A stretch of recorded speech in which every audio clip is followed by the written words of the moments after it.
Mi hijo intentó matarme, no una vez, 3 veces, y la cuarta vez lo grabé.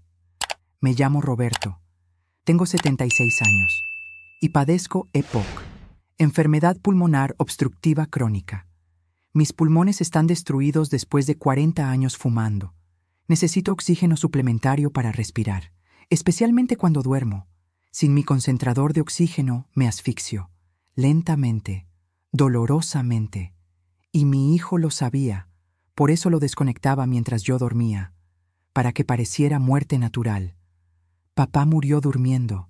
Su corazón finalmente se rindió. Eso es lo que él le diría a todos.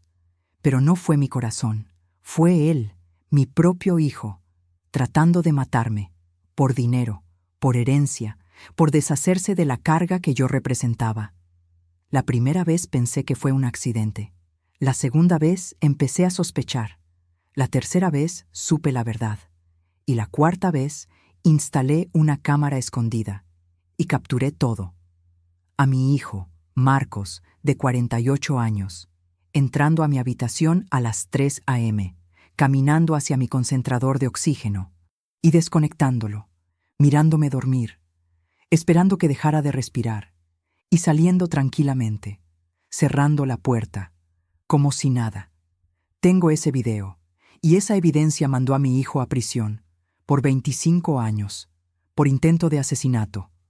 Esta es mi historia, de cómo sobreviví a 3 intentos de asesinato, de cómo un padre tuvo que aceptar que su propio hijo quería matarlo, y de cómo la tecnología salvó mi vida.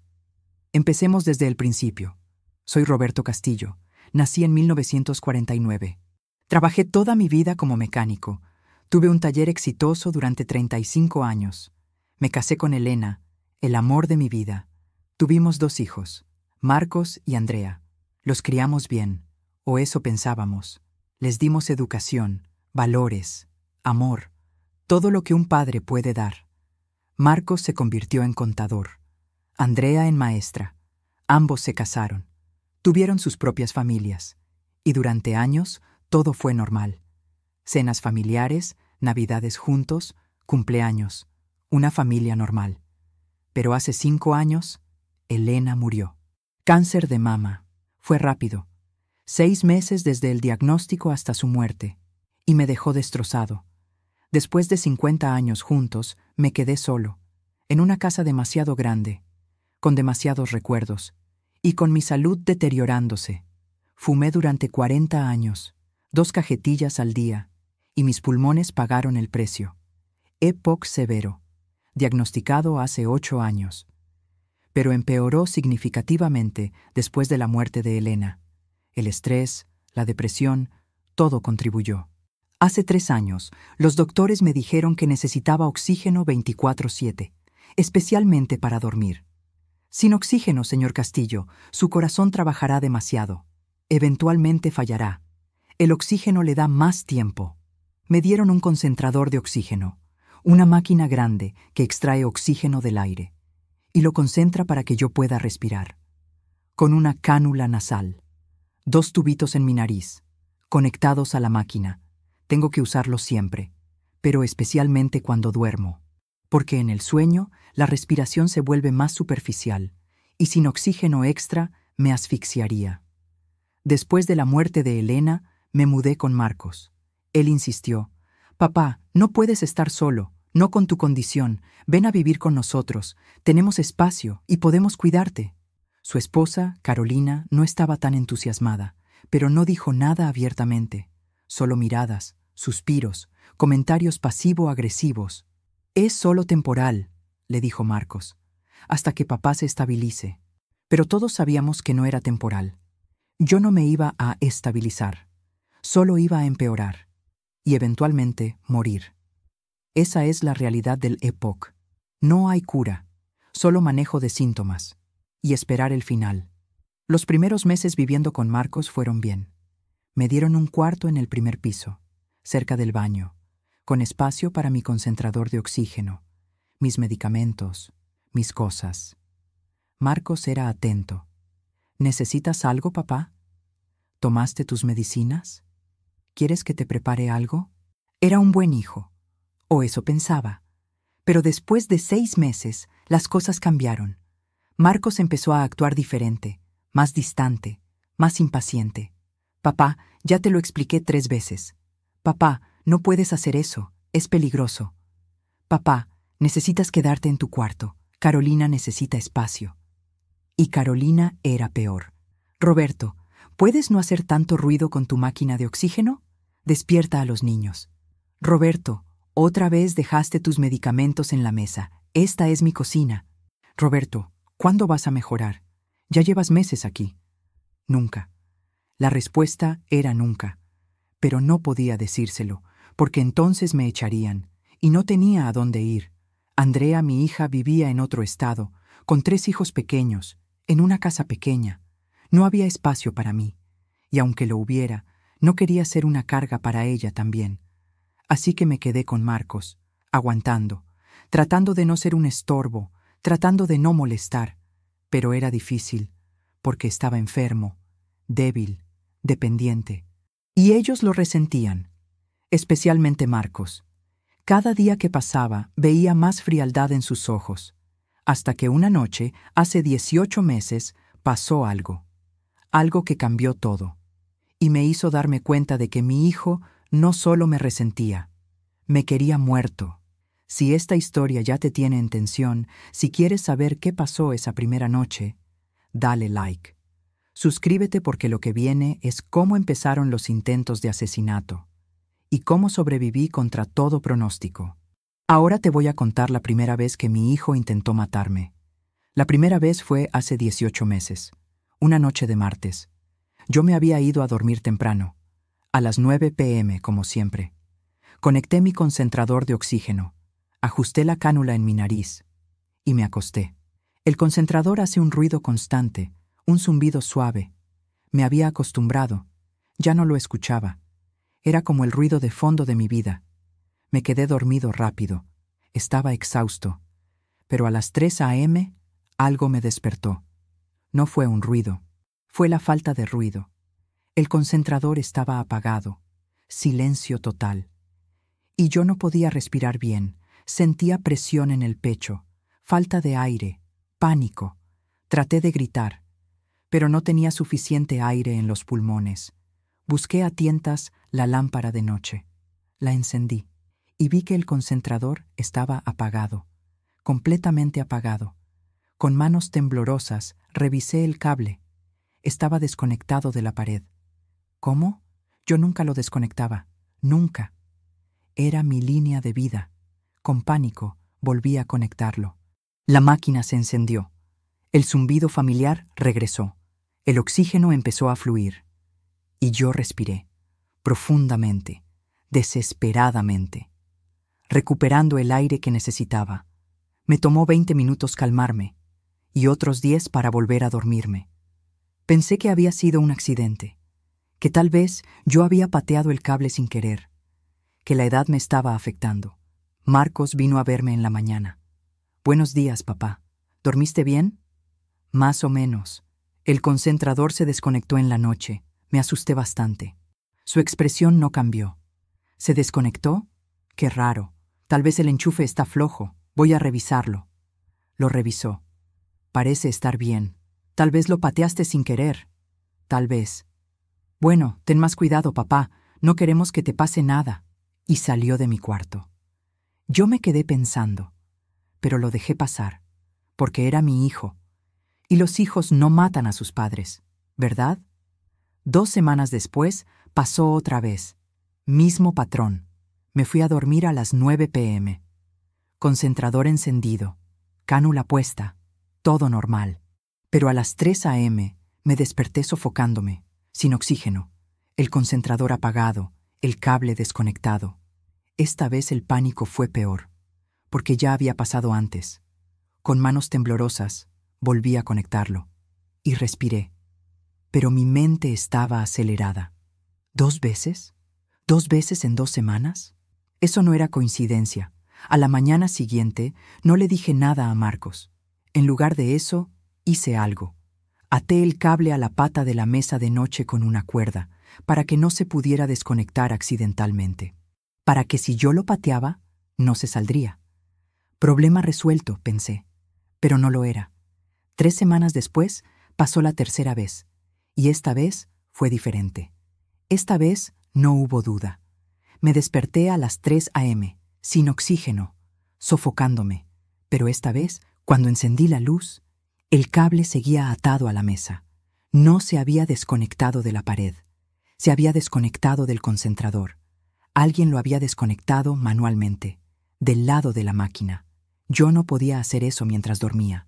No accidentalmente. Y la cuerda seguía en su lugar, lo que significaba que alguien había entrado a mi cuarto, a propósito, y había desconectado mi oxígeno. Mientras yo dormía, para que me asfixiara, me quedé sentado en la cama, temblando, no de frío, de terror, porque sabía lo que significaba. Alguien en esta casa estaba tratando de matarme, y solo había 3 personas en la casa: Marcos, Carolina y su hijo de 15 años, Sebastián. Sebastián pasaba la mayor parte del tiempo en su cuarto, con videojuegos y audífonos. Nunca bajaba a mi cuarto. Carolina me evitaba. No entraba a mi cuarto a menos que fuera absolutamente necesario, lo que dejaba solo una persona: Marcos, mi hijo. No quería creerlo, no podía creerlo, pero la evidencia estaba ahí. 3 veces, 3 desconexiones, todas a las 3 a.m., todas cuando yo estaba completamente dormido. ¿Qué probabilidad había de que fueran accidentes? 0. Me quedé despierto el resto de la noche, con miedo de volver a dormir, con miedo de cerrar los ojos, porque si lo hacía tal vez no volvería a abrirlos. En la mañana, Marcos entró como siempre. «Buenos días, papá. ¿Cómo dormiste?» Lo miré a los ojos, buscando alguna señal, culpa, remordimiento, algo. Pero no había nada, solo una sonrisa normal. «Bien», mentí. «Qué bueno. ¿Te ves cansado? ¿Seguro que estás bien?» «Sí, solo no dormí muy bien». «Bueno, descansa, yo voy al trabajo».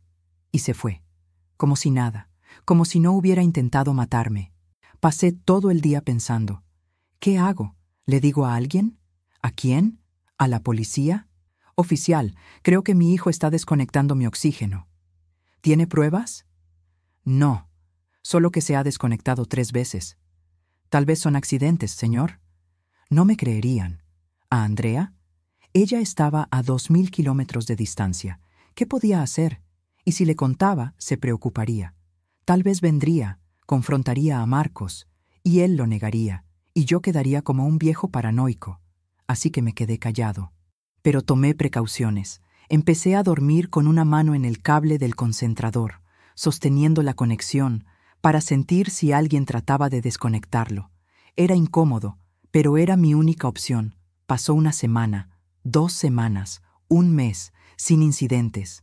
Empecé a pensar que tal vez había sido mi imaginación, que tal vez estaba paranoico, que tal vez mis medicamentos me estaban afectando.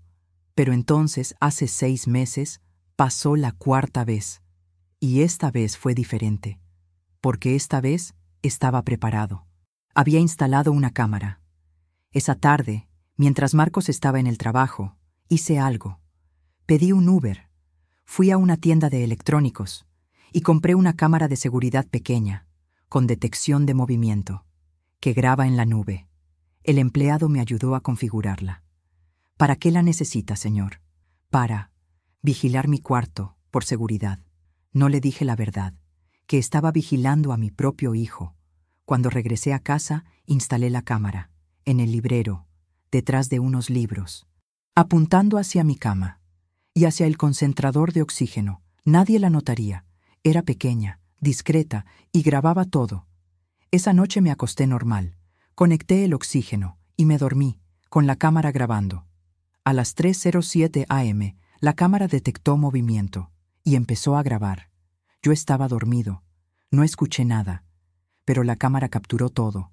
La puerta de mi cuarto abriéndose lentamente, una figura entrando.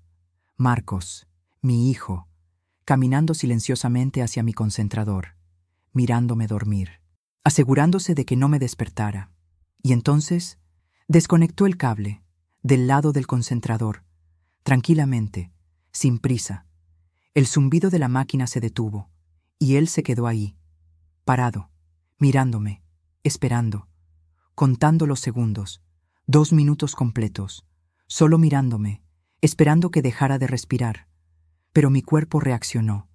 Empecé a toser, a moverme, y él salió rápidamente, cerró la puerta y desapareció.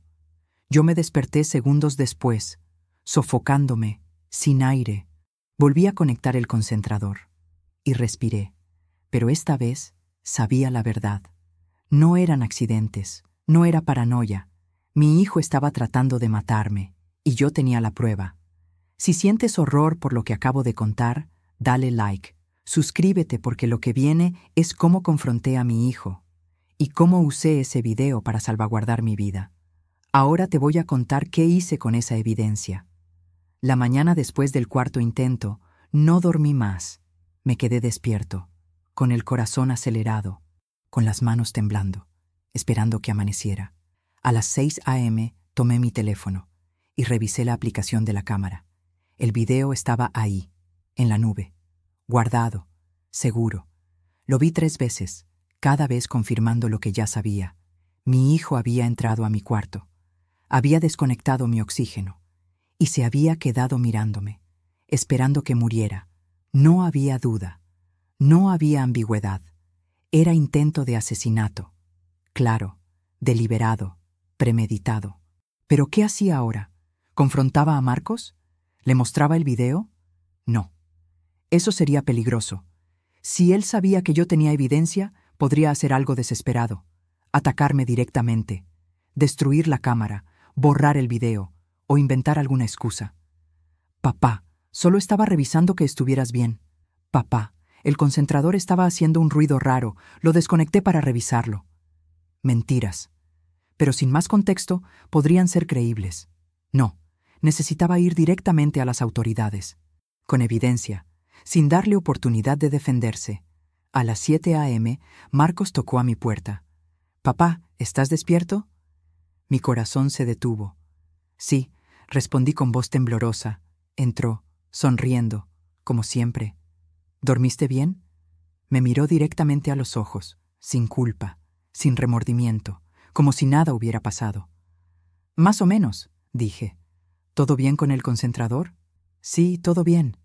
Mentí, porque no podía dejarle saber que yo sabía. «Perfecto. Voy a preparar desayuno. ¿Quieres algo?» «No, gracias. No tengo hambre». «Está bien. Grita si necesitas algo». Y salió. Cerró la puerta. Y yo me quedé ahí, temblando. Acababa de hablar con el hombre que había intentado matarme 4 veces, y él actuaba como si nada. Esperé hasta que Marcos se fuera al trabajo. A las 8:30 a.m., escuché su auto salir del garaje, y entonces actué.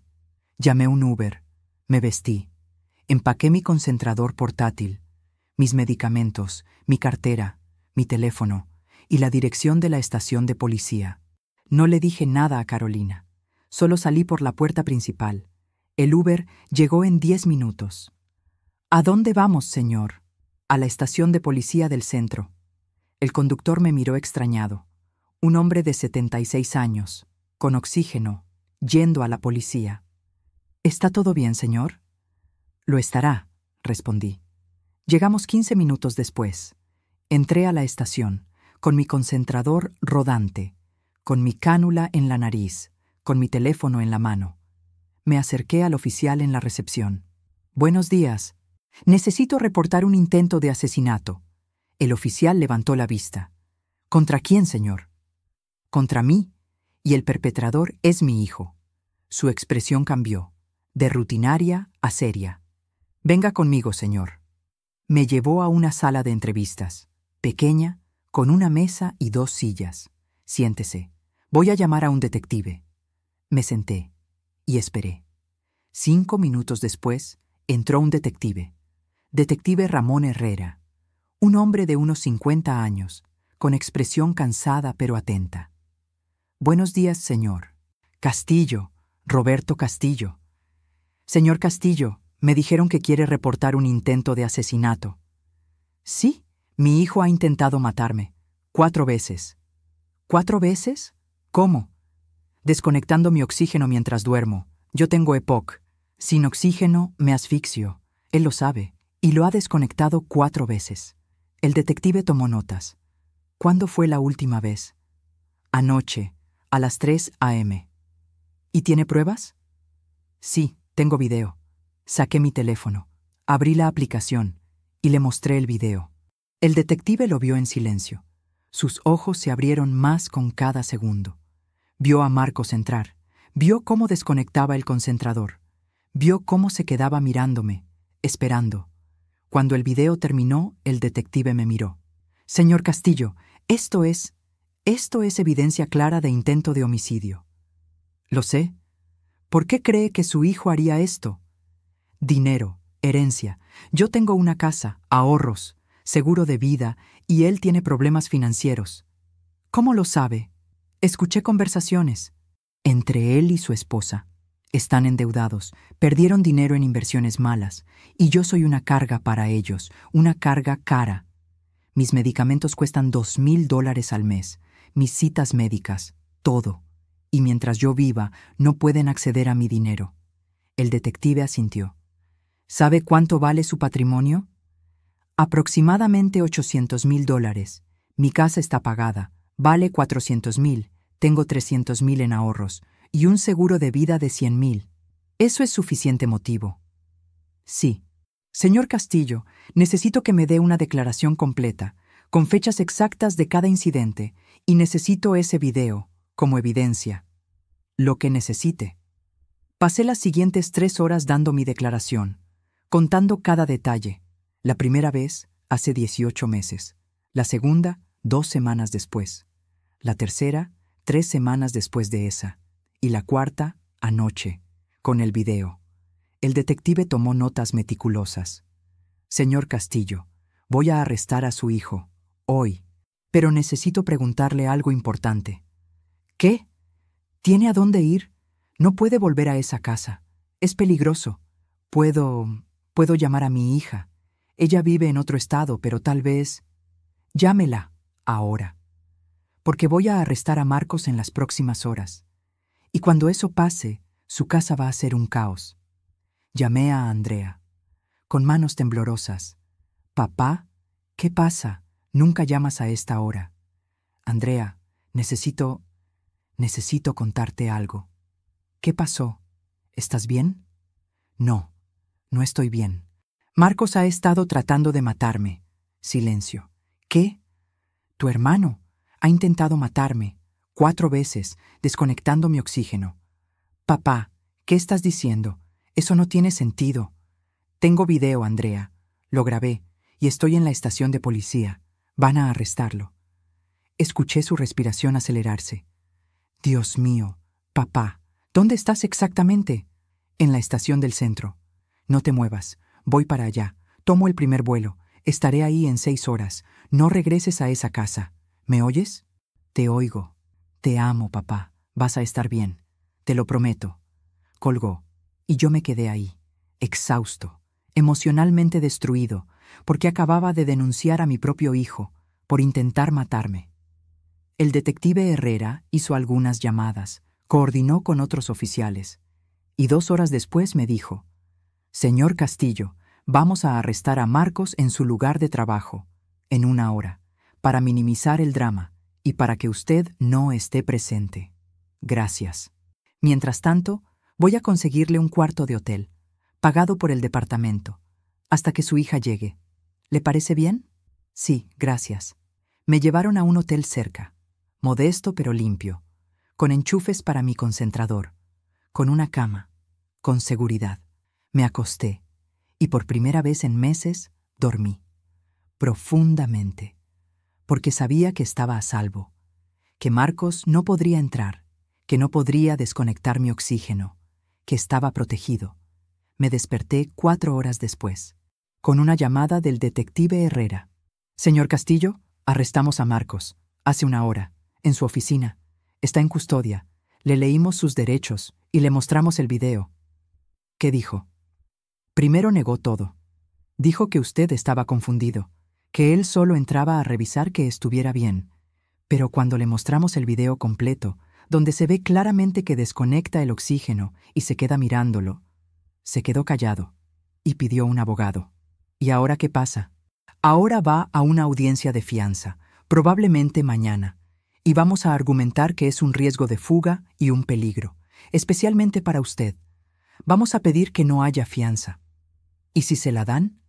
Entonces ponemos una orden de restricción. No puede acercarse a usted, ni contactarlo. Si lo hace va directo a prisión. Está bien.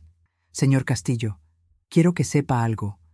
Hice este trabajo durante 25 años, y he visto muchas cosas horribles, pero esto, un hijo intentando matar a su padre, es de lo peor que he visto.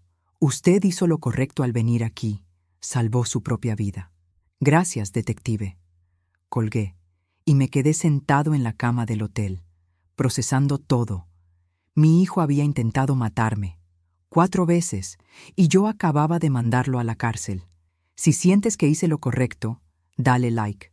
Suscríbete porque lo que viene es la audiencia, y cómo Marcos intentó defenderse.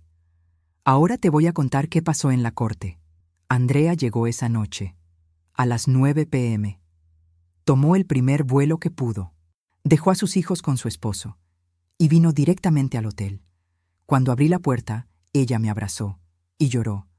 Papá, no puedo creer que Marcos hiciera esto. Yo tampoco, pero lo hizo y tengo el video. ¿Puedo verlo? ¿Estás segura? Es perturbador. Necesito verlo. Le mostré el video en mi teléfono. Ella lo vio en silencio, sus manos temblando, su rostro cada vez más pálido. Cuando terminó, tenía lágrimas en los ojos. Eso es intento de asesinato. Es claro. ¿Cómo pudo? No lo sé, hija, no lo sé. ¿Y las otras veces? ¿También las tienes grabadas? No, solo esta. Las otras 3 no tenía cámara, pero el patrón es el mismo. Siempre a las 3 a.m., siempre desconectado, siempre cuando estoy profundamente dormido. Andrea se sentó en la cama, procesando todo. Papá, yo sabía que Marcos tenía problemas de dinero. Me lo mencionó hace unos meses, pero nunca pensé que llegaría a esto. ¿Qué te dijo exactamente? Que había invertido mal, que había perdido mucho dinero, que estaba estresado, y me preguntó si yo tenía dinero que pudiera prestarle. ¿Y le prestaste? Le di $10,000, todo lo que tenía ahorrado. Me dijo que me los devolvería en 6 meses. Nunca lo hizo, y cuando le pregunté, se enojó. Dijo que yo no entendía su situación, que tenía gastos, que tenía presión. Desde entonces casi no hablamos. Lo siento, Andrea. No te disculpes. Tú eres la víctima aquí. Él te hizo esto, a su propio padre. Nos quedamos en silencio, procesando la magnitud de la traición. Papá, mañana es la audiencia de fianza.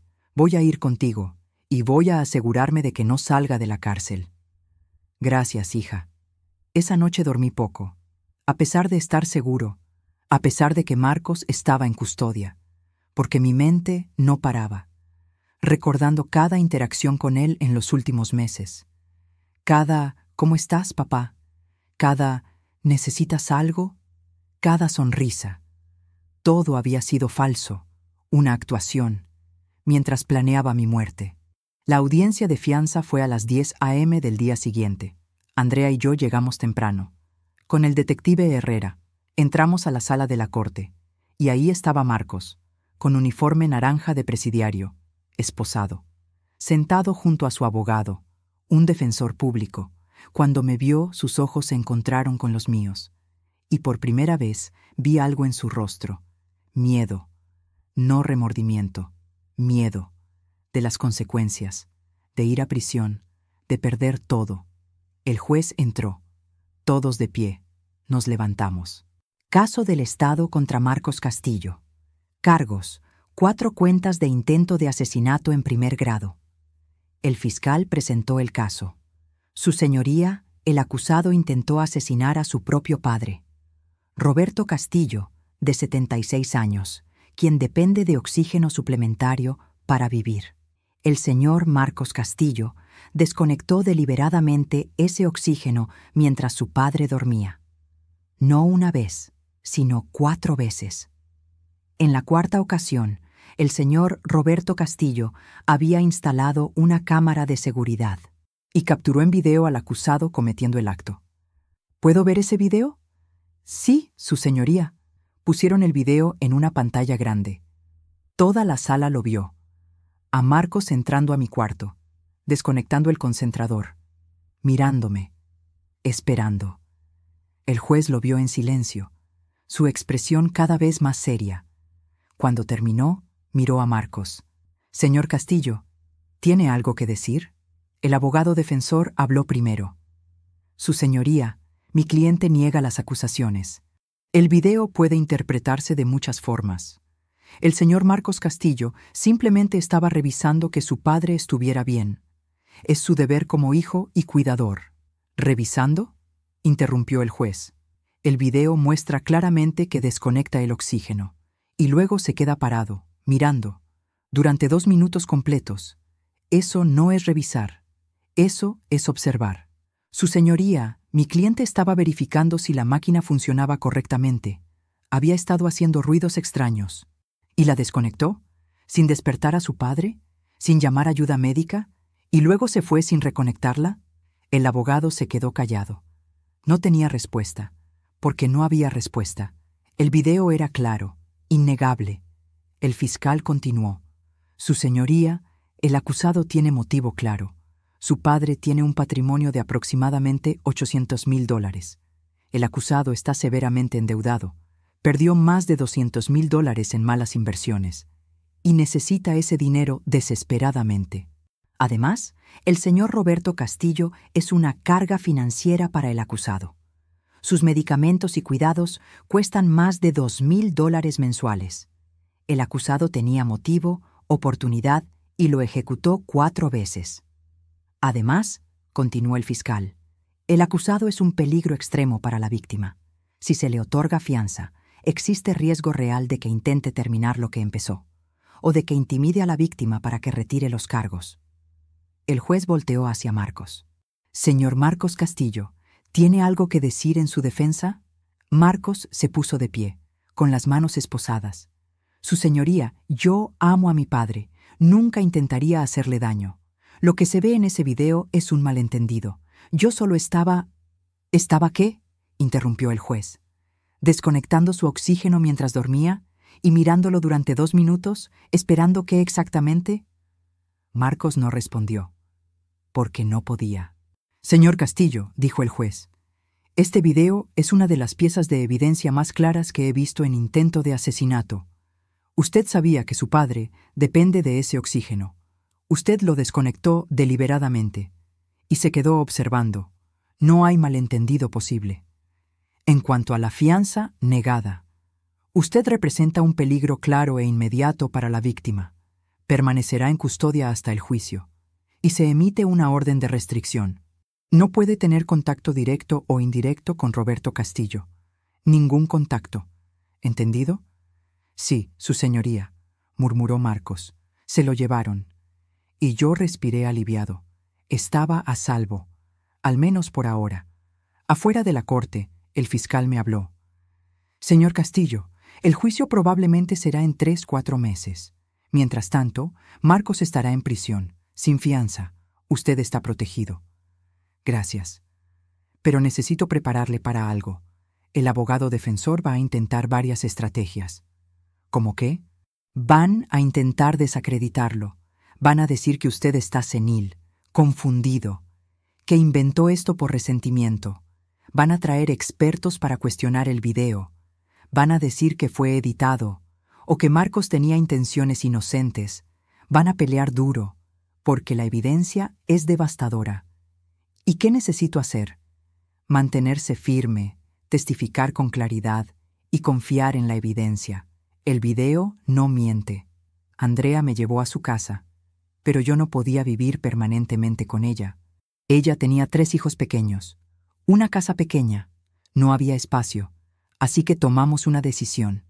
Con el dinero de mis ahorros rentamos un pequeño apartamento, en un complejo para adultos mayores, con enfermeras disponibles 24/7, con seguridad, con alarmas médicas, un lugar donde yo podía vivir solo. pero con ayuda cercana si la necesitaba. Andrea me ayudó a mudarme. Trajo mis cosas de la casa de Marcos, mis medicamentos, mi ropa, mis fotos. Carolina no puso resistencia. De hecho, parecía aliviada de que me fuera. «Lo siento por todo esto», me dijo fríamente. Pero no sonaba sincera, sonaba molesta, como si yo fuera el problema, como si yo hubiera arruinado su vida, al reportar que su esposo intentó matarme. No respondí, solo me fui. Y nunca volví. En mi nuevo apartamento instalé cámaras de seguridad, en cada cuarto, en todas las entradas, conectadas a la nube, con alertas en mi teléfono. Nunca más iba a estar desprotegido. Nunca más iba a confiar ciegamente, ni siquiera en familia. Los siguientes 3 meses fueron extraños.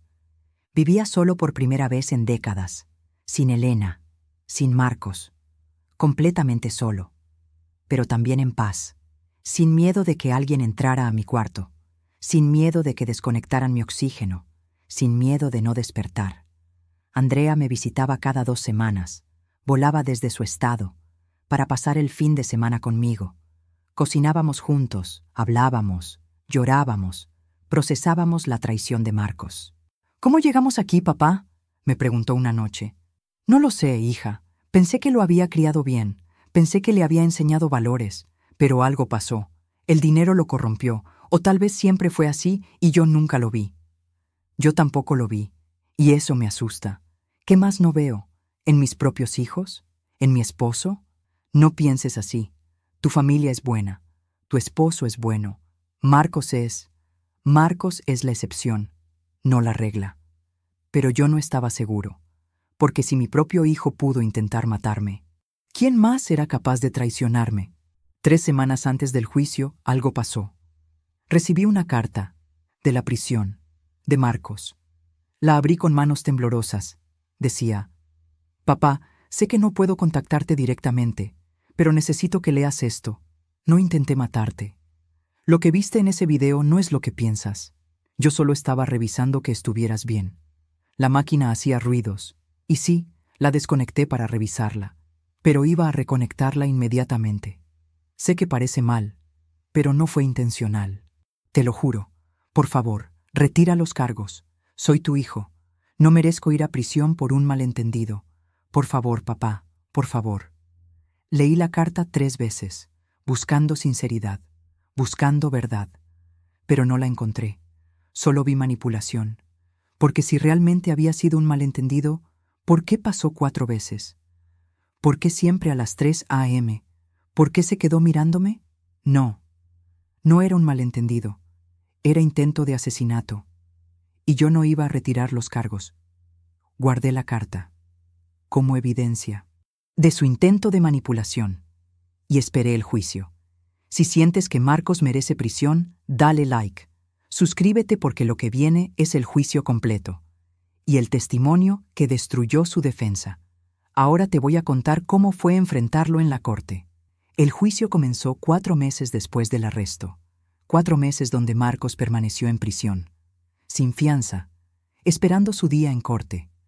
Yo estaba nervioso, más nervioso de lo que había estado en toda mi vida, porque sabía que tendría que testificar, que tendría que ver a mi hijo, que tendría que contar todo, frente a un jurado, frente a la prensa, frente al mundo. Andrea vino conmigo, se quedó en mi apartamento la semana del juicio, para apoyarme, para asegurarse de que estuviera bien. «Papá, vas a estar bien», me dijo la noche antes. «Tienes la verdad, tienes el video y tienes razón. Lo sé, pero sigue siendo mi hijo. Él dejó de ser tu hijo cuando intentó matarte». Tenía razón, pero mi corazón todavía dolía. El primer día del juicio, la sala estaba llena. Medios de comunicación, curiosos, activistas de derechos de ancianos. Todos querían ver el caso. Hijo intenta matar a padre anciano desconectando su oxígeno. Era noticia nacional. Marcos entró esposado, con traje. Su abogado defensor le había conseguido ropa civil, para verse menos amenazante, más normal. Pero yo sabía la verdad. El juez entró. Todos de pie. Nos levantamos. Caso del Estado contra Marcos Castillo. Intento de asesinato en primer grado, 4 cargos. El fiscal dio su declaración inicial. Damas y caballeros del jurado, este es un caso simple pero horrible. El acusado, Marcos Castillo, intentó asesinar a su padre, Roberto Castillo, un hombre de 76 años que depende de oxígeno para vivir, y lo hizo de la manera más cobarde posible, mientras su padre dormía, desconectando su línea de vida. No una vez, no 2, sino 4 veces. Y la cuarta vez fue capturado en video. Vamos a mostrarles ese video y vamos a presentar evidencia médica que prueba que sin ese oxígeno, Roberto Castillo moriría en minutos. También vamos a demostrar motivo. El acusado está severamente endeudado y su padre tiene un patrimonio de $800,000, dinero que el acusado necesita desesperadamente. Al final de este juicio, vamos a pedirles que hagan lo correcto, que encuentren al acusado culpable de intento de asesinato y que lo manden a prisión por el resto de su vida. Luego habló el abogado defensor, un hombre de unos 40 años, con expresión seria. Damas y caballeros, mi cliente no es un asesino, es un hijo preocupado, que cuidaba a su padre enfermo. Sí, el concentrador de oxígeno se desconectó en varias ocasiones, pero no hay evidencia de que mi cliente lo hiciera intencionalmente. El video que van a ver muestra a Marcos entrando al cuarto de su padre, revisando la máquina. Eso es todo. No muestra intención de matar, muestra a un hijo cumpliendo con su deber.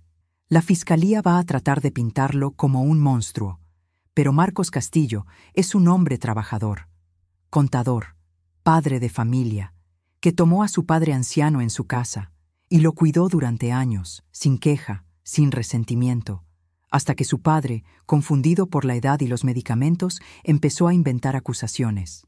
Les vamos a mostrar que no hubo intento de asesinato, solo una serie de malentendidos. Y un padre anciano que lamentablemente está perdiendo contacto con la realidad. Sentí rabia, porque esa era su estrategia. Pintarme como un viejo senil, confundido, paranoico. Pero yo tenía el video, y el video no mentía. El primer testigo fue el detective Herrera. Explicó cómo yo había llegado a la estación, con el video, con mi historia, cómo habían arrestado a Marcos y cómo él había negado todo inicialmente. ¿Y cuándo le mostraron el video?, preguntó el fiscal. Se quedó callado y pidió un abogado. ¿Por qué cree que hizo eso? Porque no tenía explicación. El video es claro. El abogado defensor contrainterrogó. Detective Herrera, ¿investigaron si el señor Roberto Castillo tiene problemas cognitivos? ¿Demencia? ¿Alzheimer? Sí, solicitamos una evaluación psiquiátrica completa. ¿Y? El señor Castillo está completamente lúcido, sin demencia, sin deterioro cognitivo, competente para testificar.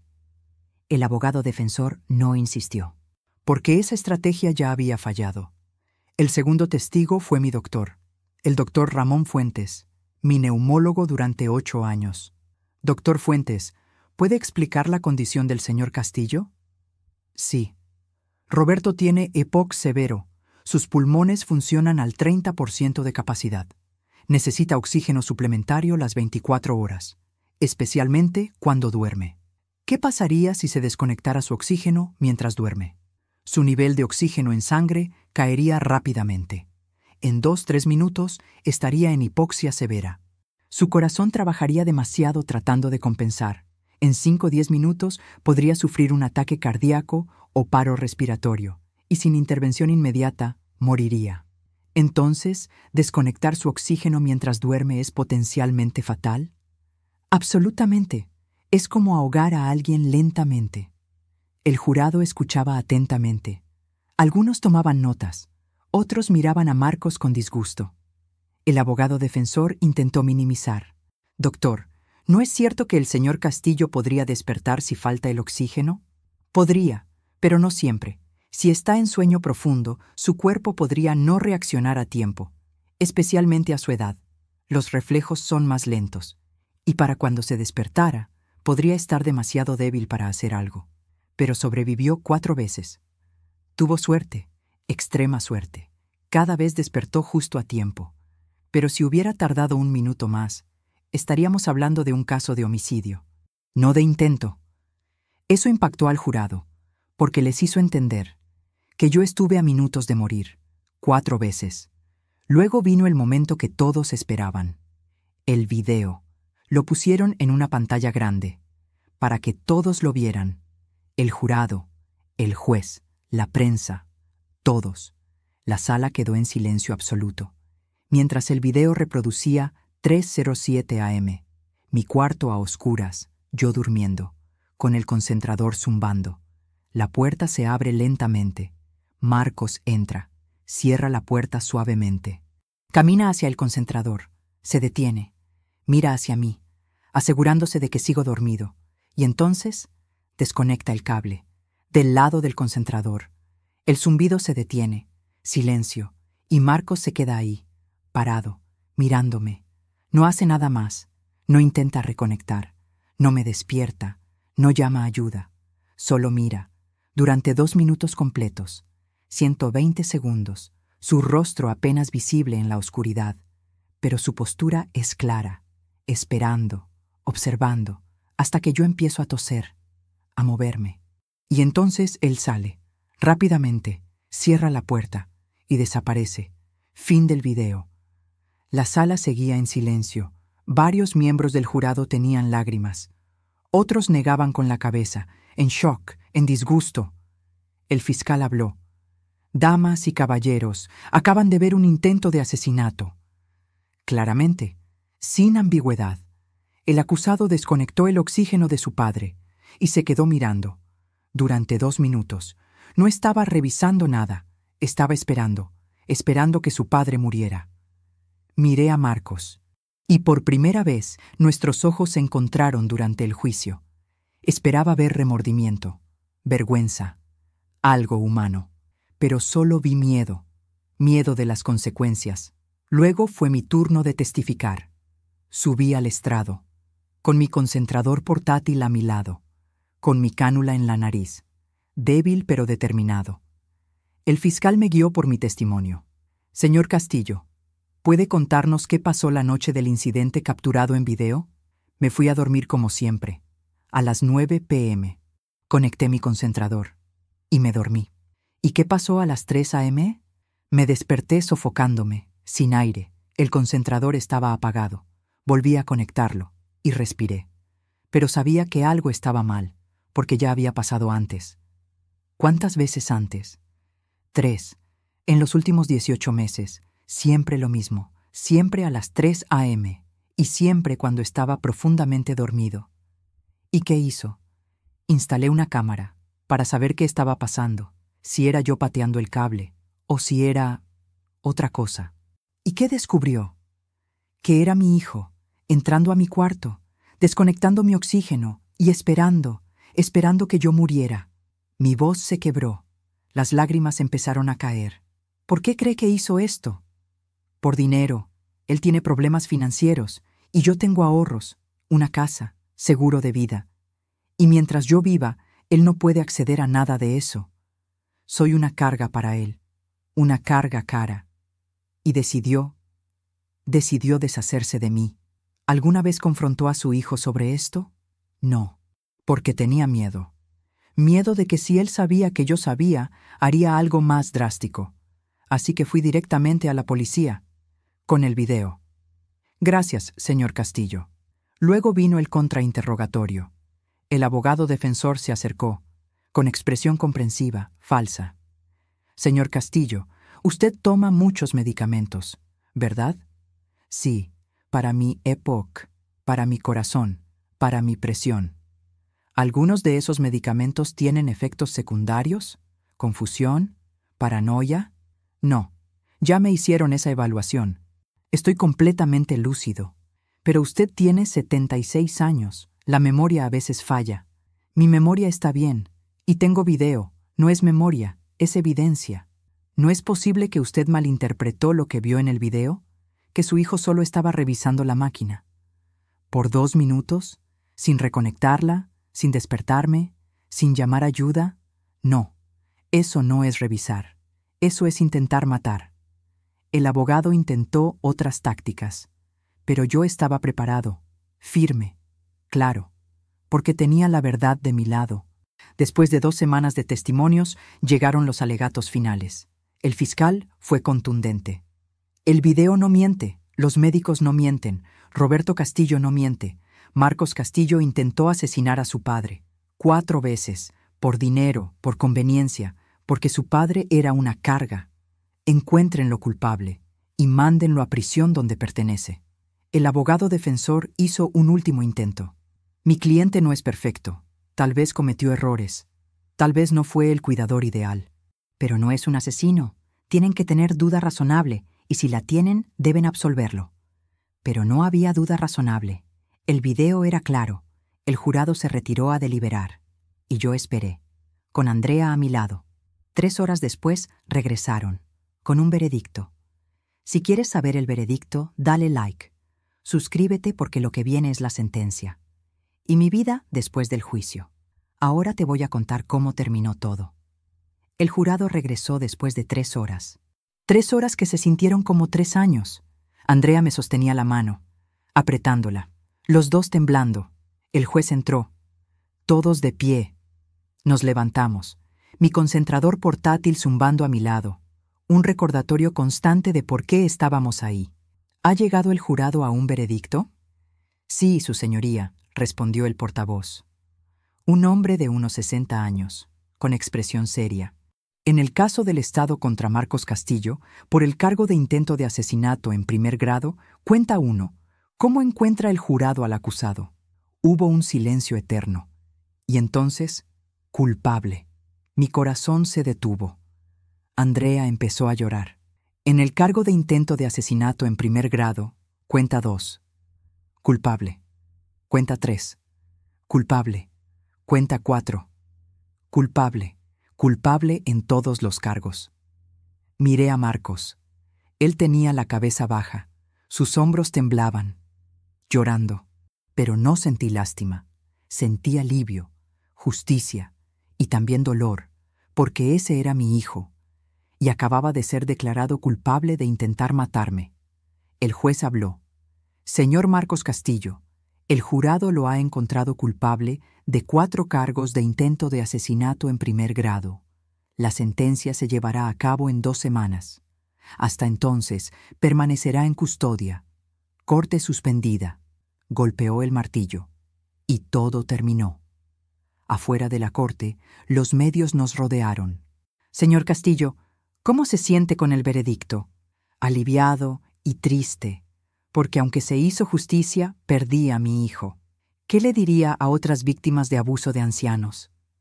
Que hablen, que denuncien, que no tengan miedo, porque el silencio no los protege, la evidencia sí, y hay gente que les creerá. ¿Perdonará algún día a su hijo? Me quedé callado, pensando. No lo sé, todavía no. Tal vez algún día, pero hoy solo siento que sobreviví, y eso es suficiente. 2 semanas después, llegó la sentencia. La sala estaba menos llena que durante el juicio, pero yo estaba ahí, con Andrea, con el detective Herrera y con el fiscal. El juez habló directamente a Marcos. Señor Marcos Castillo, usted ha sido declarado culpable por un jurado de sus pares de 4 cargos de intento de asesinato en primer grado, contra su propio padre, un hombre de 76 años, vulnerable, dependiente, que confió en usted, que lo crió, que lo amó, y usted intentó matarlo, no una vez, 4 veces, de la manera más cobarde posible, mientras dormía. He leído las cartas de su esposa, de sus hijos, pidiendo clemencia, diciendo que usted es un buen hombre, que cometió un error. Pero esto no fue un error, fue intento de asesinato premeditado, calculado, repetido. También he leído la declaración de su padre, quien a pesar de todo, dice que no quiere verlo sufrir, que todavía lo ama. Eso habla de su carácter, no del suyo. La sentencia es la siguiente: 25 años de prisión, por cada cargo, a cumplirse consecutivamente. Total, 100 años, con posibilidad de libertad condicional después de 25 años. Escuché jadeos en la sala. 100 años. Marcos tendría 148 años cuando cumpliera la sentencia completa. En realidad, era cadena perpetua. Además, continuó el juez, orden permanente de restricción. Usted no puede contactar a Roberto Castillo nunca más, directa o indirectamente. Si lo hace, serán cargos adicionales. ¿Tiene algo que decir antes de ser llevado? Marcos se puso de pie, temblando. Miró hacia mí. Papá, lo siento. No sé qué me pasó. El dinero, la presión, no es excusa, pero lo siento. Te amo, siempre te he amado, y voy a vivir con esto el resto de mi vida. No respondí, porque no sabía qué decir. Se lo llevaron. Y nunca más lo volví a ver. Los siguientes meses fueron de ajuste, a mi nueva vida, sola pero segura, en mi apartamento, con mis rutinas, con mi oxígeno, con mi paz. Andrea me visitaba regularmente, y poco a poco empecé a sanar, emocionalmente, porque el trauma no desaparece de la noche a la mañana. Durante meses tuve pesadillas, de Marcos entrando a mi cuarto, desconectando mi oxígeno, mirándome morir. Me despertaba gritando, sudando, revisando el concentrador, asegurándome de que estuviera conectado. Fui a terapia, una psicóloga especializada en trauma. Señor Castillo, lo que experimentó es traición en el nivel más profundo, de un hijo contra su padre. Va a tomar tiempo procesar eso. ¿Algún día dejaré de tener pesadillas? Sí, con tiempo y trabajo, pero nunca olvidará, solo aprenderá a vivir con ello. Y tenía razón. Lentamente, las pesadillas disminuyeron, de todas las noches a una vez por semana, luego una vez al mes, y eventualmente ocasionales. También cambié mi testamento. Marcos ya no heredaría nada. Todo iría a Andrea y a una fundación que creé, Fundación Roberto Castillo para la Protección de Adultos Mayores, con parte de mis ahorros, para ayudar a ancianos en situaciones de abuso, con líneas de ayuda, asesoría legal gratuita y equipos de cámaras de seguridad gratis, para que otros pudieran documentar abusos, como yo lo hice. La fundación ayudó a 150 ancianos el primer año, en situaciones similares a la mía: abuso financiero, negligencia, aislamiento, y en 2 casos, intentos de asesinato, ambos documentados con cámaras. Ambos llevaron a arrestos. Ambos resultaron en condenas, y eso me dio propósito. Mi sufrimiento no había sido en vano. Había salvado vidas. El caso también inspiró cambios legales. Los legisladores crearon una nueva ley, Ley Roberto Castillo de Protección a Adultos Vulnerables, con penas más severas para abuso de ancianos, requisito de cámaras en hogares de ancianos, auditorías, sorpresa a cuidadores, línea nacional de denuncia, protección legal para denunciantes. Yo estuve presente cuando se firmó. Este hombre sobrevivió 4 intentos de asesinato, dijo el gobernador, porque tuvo el valor de documentar, de denunciar y de luchar por justicia. Esta ley llevará su nombre y protegerá a miles de ancianos vulnerables. Fue uno de los días más orgullosos de mi vida. Carolina, la esposa de Marcos, se divorció de él, 2 meses después de la sentencia. No lo culpaba. Ella tenía que seguir con su vida, y un esposo en prisión por 100 años no era vida. Sus hijos, mis nietos, nunca me contactaron. Les escribí cartas, explicando lo que pasó, que yo no quería destruir a su padre, que solo quería sobrevivir, pero nunca respondieron. Y lo entiendo. Para ellos, yo soy el hombre que mandó a su padre a prisión, aunque él fue quien intentó matarme. La familia de Marcos me culpa. Dicen que yo exageré, que debí resolver esto en privado, que arruiné su vida. Pero yo no arruiné nada. Él se arruinó a sí mismo. Yo solo me salvé. Hace 1 año recibí una carta de la prisión, de Marcos, la primera desde la sentencia. Violaba la orden de restricción, pero la abrí. Decía: «Papá, sé que no debería escribir esto, pero necesito que sepas algo. Estoy en terapia aquí, obligatoria, y he estado trabajando en entender por qué hice lo que hice. Y la verdad es que no tengo excusa. Estaba desesperado por dinero, resentido de cuidarte, y convencido de que si tú morías, todos mis problemas se resolverían. Estaba equivocado. Mis problemas eran míos, no tuyos, y en lugar de enfrentarlos, Traté de matarte.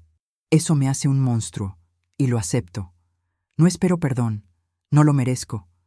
Solo quiero que sepas que me arrepiento, todos los días, por el resto de mi vida. Lo siento, papá. Lo siento tanto. Leí la carta varias veces, buscando sinceridad, y esta vez la encontré. No cambió nada. Él seguía en prisión. Yo seguía traumatizado. Pero al menos sabía que él entendía lo que había hecho, y eso era algo. No respondí la carta, porque la orden de restricción seguía vigente. Pero la guardé, como evidencia de que las personas pueden cambiar, incluso los que cometen los peores crímenes. Hoy tengo 81 años, 5 años desde el intento final. Todavía uso oxígeno 24/7. Todavía vivo en mi apartamento. Todavía tengo cámaras en cada cuarto. Pero también tengo paz. Andrea me visita cada mes, con sus hijos, mis nietos, que me conocen como el abuelo valiente, que sobrevivió, que luchó y que ganó. Mi salud se deteriora. Es natural. El EPOC no mejora, solo empeora. Los doctores me dan tal vez 2-3 años más, pero está bien, porque viví estos años extras, años que no habría tenido si Marcos hubiera tenido éxito, y los viví con dignidad, con propósito, ayudando a otros. Si esta historia te conmovió, dale like. Suscríbete porque lo que viene es mi reflexión final, las lecciones que necesito compartir. Ahora te voy a decir lo más importante. Han pasado 5 años desde que mi hijo intentó matarme por última vez. 5 años desde que instalé esa cámara. 5 años desde que capturé la evidencia que lo mandó a prisión. Y 5 años aprendiendo a vivir con lo que pasó. Mi nombre es Roberto Castillo. Tengo 81 años. Sobreviví a 4 intentos de asesinato. Por mi propio hijo. Y hoy quiero compartir las lecciones más importantes que aprendí. Porque esta historia no es solo sobre mí. Es sobre miles de ancianos que sufren abuso en silencio. Que tienen miedo de hablar. Que piensan que nadie les va a creer. Y necesito que sepan que yo les creo. Y que pueden salvarse, como yo lo hice. La primera lección: confía en tus instintos. La primera vez que mi concentrador se desconectó, pensé que fue accidente. La segunda vez empecé a sospechar. La tercera vez lo supe. Pero durante semanas dudé de mí mismo. Tal vez estoy paranoico. Tal vez son coincidencias. Tal vez estoy perdiendo la razón. No. Mis instintos eran correctos. Y si tus instintos te dicen que algo está mal, escúchalos. Si sientes que alguien te está maltratando, si notas patrones extraños, si algo no tiene sentido, confía en ti mismo, porque tu intuición puede salvarte la vida. La segunda lección: documenta absolutamente todo. Sin esa cámara no habría caso. Habría sido mi palabra contra la de Marcos. Un anciano confundido contra un contador respetable. ¿Quién ganaría? Él. Pero la cámara no miente. El video era evidencia irrefutable. Si estás en una situación de abuso, documenta fechas, horas, incidentes. Toma fotos de moretones, de condiciones, de evidencia. Graba conversaciones, si es legal en tu área. Instala cámaras si puedes. Guarda mensajes, correos, documentos. Porque la documentación es poder. Es la diferencia entre ser creído o ignorado. La tercera lección: busca ayuda inmediatamente. Cuando tuve la evidencia, no confronté a Marcos. Fui directo a la policía. Porque confrontarlo habría sido peligroso. Si estás siendo abusado, no enfrentes solo a tu abusador. Especialmente si tiene control sobre ti. Busca autoridades. Llama a servicios de protección de adultos. Contacta organizaciones de ayuda. Habla con un doctor de confianza. Hay recursos disponibles. Hay gente que te creerá. Hay protección legal. Solo necesitas dar el primer paso. La cuarta lección: la familia no siempre significa seguridad. Esta es la lección más dolorosa. Asumimos que la familia nos protege, que los hijos cuidan a sus padres, que la sangre es más fuerte que todo. Pero no siempre es así. A veces, la familia es el peligro. El 90% del abuso de ancianos es cometido por familiares. Hijos, nietos, cónyuges, cuidadores familiares. Gente en quien confiamos. Gente que se supone nos ama. Pero el dinero corrompe. El estrés corrompe. La codicia corrompe. Y algunos eligen el dinero sobre el amor. Si sospechas que un familiar te está abusando, no lo ignores porque es familia. La familia que te lastima no merece tu lealtad. Tu seguridad es más importante que mantener apariencias. La quinta lección: nunca es tarde para defenderte. Yo tenía 76 años cuando instalé esa cámara. 76 años cuando fui a la policía. 76 años cuando testifiqué en corte. Muchos me dijeron: ¿para qué? Ya estás viejo, déjalo ir. No. Nunca es tarde para la justicia. Nunca es tarde para defenderte. Nunca es tarde para salvar tu propia vida. Tu edad no te hace menos importante. Tu edad no hace que el abuso sea menos grave. Mereces dignidad. A cualquier edad. La sexta lección. La tecnología puede salvarte. Esa cámara pequeña que compré por $80 salvó mi vida. La tecnología es accesible ahora. Cámaras de seguridad cuestan menos de $100. Graban en la nube. Envían alertas a tu teléfono. Son fáciles de instalar. Si eres un anciano viviendo solo o con cuidadores, considera instalar cámaras. En tu cuarto, en áreas comunes. No por paranoia, sino por protección. Porque si algo pasa, tendrás evidencia. La séptima lección. El perdón es personal, no obligatorio. Mucha gente me pregunta: ¿perdonaste a tu hijo? Y la respuesta es complicada. Entiendo que él tenía problemas, que estaba desesperado, que se arrepiente, pero también intentó matarme 4 veces, y casi lo logra. ¿Cómo perdono eso? No lo sé. Tal vez algún día, o tal vez nunca, y está bien. El perdón no es obligatorio, especialmente cuando el daño fue tan profundo. Si alguien te lastimó gravemente, no dejes que nadie te presione a perdonar. El perdón es para ti, no para ellos. Y solo viene cuando estás listo, o nunca. Y ambas opciones son válidas. Hoy quiero hablar directamente a 3 grupos de personas. Primero, a los ancianos que están siendo abusados. Si alguien te está lastimando, si alguien te está robando, si alguien te está maltratando, si alguien está poniendo tu vida en peligro. Escúchame, no estás exagerando, no estás siendo dramático, no estás siendo una carga, estás siendo abusado y mereces ayuda. Documenta todo lo que puedas, llama a servicios de protección de adultos, habla con un doctor, contacta a la policía si estás en peligro inmediato.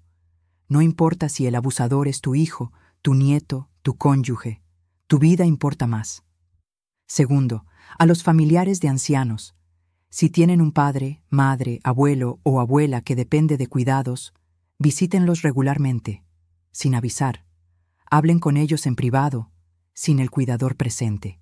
Busquen señales de abuso, moretones inexplicables, pérdida de peso repentina, miedo de ciertas personas, cambios en finanzas, aislamiento forzado, medicamentos desaparecidos, condiciones de vida deterioradas. Y si ven algo sospechoso, investiguen. Porque su silencio podría costarle la vida a alguien. Tercero, a los cuidadores que están abrumados. Si estás cuidando a un anciano y te sientes desesperado, si sientes resentimiento, si sientes que no puedes más, busca ayuda, servicios de relevo, terapia, grupos de apoyo, porque el estrés no justifica el abuso.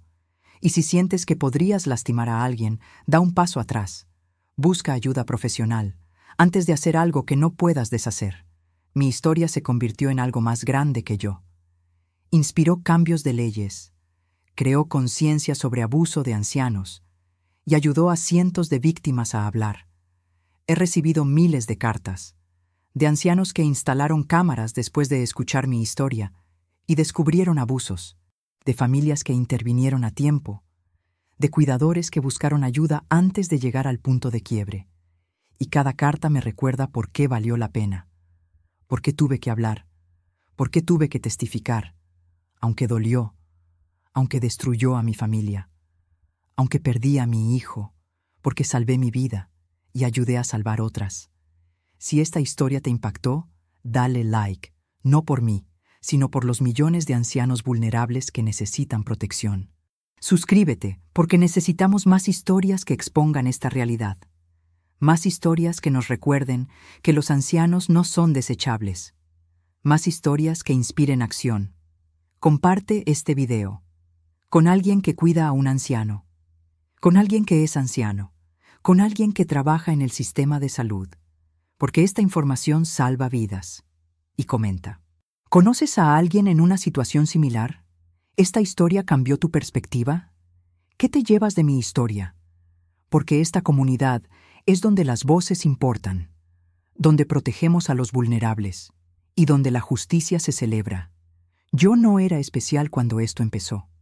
Era solo un anciano enfermo, vulnerable, dependiente, pero tuve el valor de instalar una cámara, de ir a la policía, de testificar, de luchar por mi vida, y ese valor lo salvó. Tú también puedes tener ese valor. Si estás siendo abusado, busca ayuda. Si conoces a alguien siendo abusado, interviene. Si trabajas con ancianos, presta atención, porque cada uno de nosotros puede salvar una vida. Solo necesitamos el valor de actuar. Gracias por escuchar mi historia. La historia de cómo sobreviví a 4 intentos de asesinato. La historia de cómo un anciano derrotó a su propio hijo. La historia de cómo una cámara de $80 salvó mi vida. Mi mensaje final es simple. Los ancianos no son invisibles. No son descartables. No son una carga. Son seres humanos con dignidad, con derechos, con valor, y merecen vivir sin miedo, sin abuso, sin que sus propios hijos intenten matarlos. Si ves algo, di algo. Si sospechas algo, investiga. Si sabes algo, actúa. Porque tu acción puede salvar una vida. Como mi acción salvó la mía. Nos vemos en el próximo video. Cuídate mucho. Y cuida a los ancianos en tu vida. Porque un día tú también serás anciano. Y vas a necesitar que alguien te proteja. Espero que ese alguien tenga el valor que yo tuve. De instalar una cámara. De documentar la verdad. Y de luchar por la justicia, aunque duela, aunque cueste, aunque destruya familias, porque la vida es más importante que cualquier otra cosa, y nadie tiene derecho a quitártela, ni siquiera tu propio hijo.